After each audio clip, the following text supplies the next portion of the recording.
AWS를 가입하셨는데 아이디와 암호로만 로그인 하신다면 굉장히 위험합니다. 이 많은 분들이 대부분 웹사이트 암호를 비슷하게 사용하는 경우가 많기 때문에 타 웹사이트의 아이디와 암호가 해킹되는 경우가 있기 때문인데요. 이 관리자 권한이 있는 루트 사용자 계정이 탈취되는 위험을 방지하기 위해서는 우리가 멀티팩터 인증을 설정하는 것이 굉장히 중요합니다.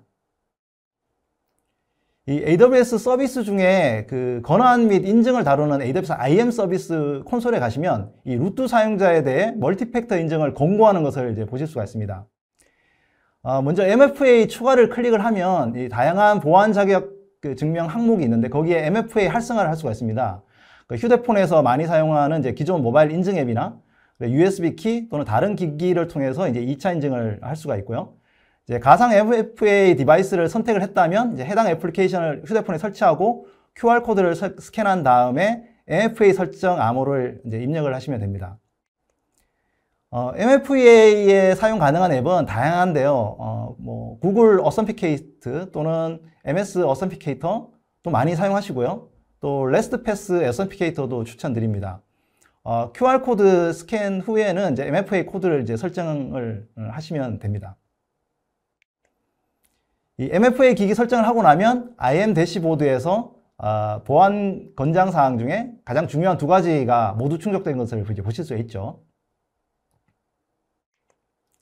그리고 다음번에 AWS 로그인을 할 때 그 기존 암호 외에도 MFA를 통해서 로그인을 해야 됩니다. 이렇게 하면 여러분의 계정의 보안이 강화될 수가 있습니다.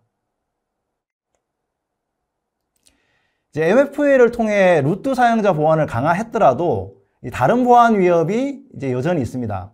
특히 이제 AWS를 공부하다 보면 아무 블로그에 있는 실습을 따라하면서 거기서 이제 액세스 키를 생성을 하고 또 GitHub 같은 곳에다 공개적으로 코드를 올린다든지 하는 그런 과정에서 문제가 많이 발생하는데요. 이를 방지하기 위해서 한정된 서비스 권한을 가진 IAM 사용자를 통해서 설정을 해야 합니다. 여기서 말하는 액세스 키라고 하는 것은 이제 커맨드 라인 도구나 SDK, API 등에서 프로그래밍 방식으로 호출하기 위한 이제 랜덤 보안 키를 말하는 것이고요. 일단 만들었다면 누구와도 공유하면 안 되는 것입니다. 그런데 이제 초보자용 블로그 글에서 AWS 실습을 할 때 그냥 생성해서 쓰라고 하는 경우가 많습니다. 이 액세스 키 아이디와 시크릿 액세스 키는 마치 로그인 할 때 사용하는 아이디와 암호와 같은 것입니다. 이 두 개의 키를 가지게 되면 어디서든지 프로그램을 통해서 내 AWS 계정에서 가상 서버를 만든다든가 하는 것을 실행할 수가 있게 됩니다.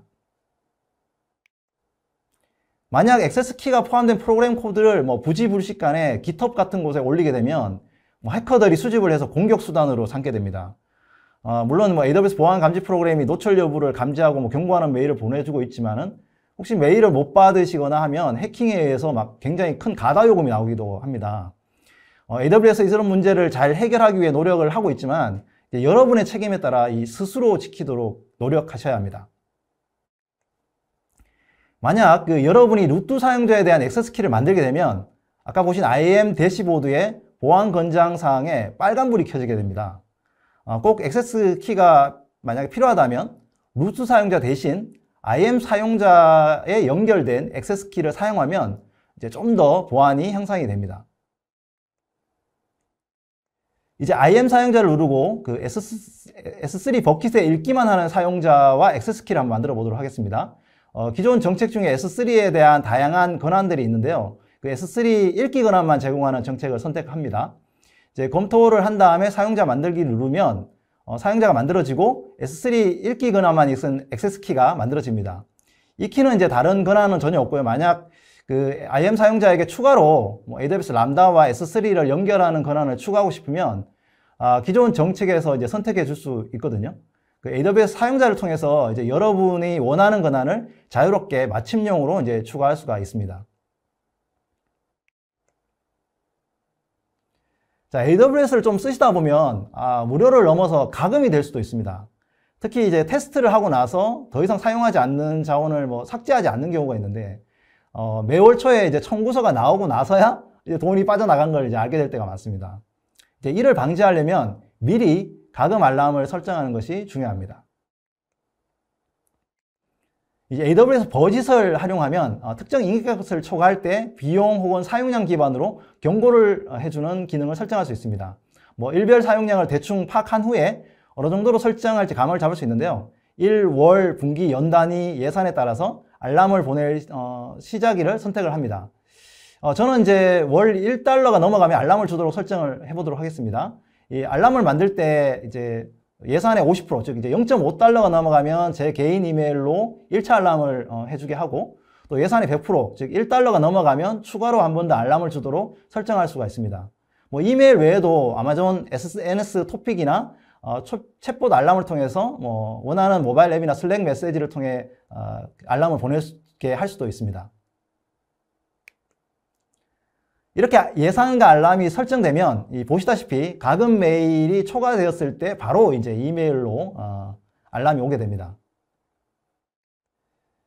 이런 메일은 무시하지 마시고 AWS 관리 콘솔에 바로 가셔서 청구서를 확인하면 불필요한 가금이 있는지를 판단을 할 수 있고요. 또 그렇게 불필요하다고 생각이 되면 이제 자원을 삭제하시기 바랍니다. 좀 더 자세한 이런 가금과 비용에 관련된 사항은 트랙2의 AWS 비용 레포트 및 모니터링 툴 정보 찾기라는 세션을 꼭 봐주세요.